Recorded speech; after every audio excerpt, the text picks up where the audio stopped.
Men tug'ruqda o'zim bilan erimni olib kirdim va umuman pushaymon emasman. 4-may kuni ertalab soat 7 da suv ketib dardim kelishni boshladi. Timur ikkalamiz ham joyimizdan sakrab turib, sraz doktorga telefon qilib, raddomga narsalarni yig'ishni boshladik. Raddom uyimizdan ancha uzoq, probkalar bilan 50 minut 1 soatlik yo'l va albatta meni 9 oy davom etgan toksikozim o'sha yerda ham o'zini ko'rsatdi. Mashinada ko'nglim aynib, qusib dabdalam chiqdi. Bunaqa dard kelish, suv ketish va qusish kombosini hech kimga tavsiya qilmayman. Menga yoqmadi. Bir amallab raddomga kelib oldik. Borgan sari og'riqlarim kuchayib ketyapti, chidolmayapman va o'sha payti doktor kelib menga epiduralni anesteziya taklif qildilar. Doktorning aytishlari bo'yicha bu sizni почти что hamma og'rig'ingizni oladi, lekin o'g'lingizni yuragini urishiga, davleniyasiga yomon ta'sir qilishi mumkin.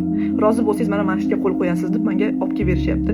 Men qo'rqdim, epiduralkaga отказ qildim. Raddomga soat 8 da kelgan bo'lsak, soat 1 bo'ldi. Men уже moraldan o'lishga tayyorlanyapman, uydagilar bilan xayrlashyapman.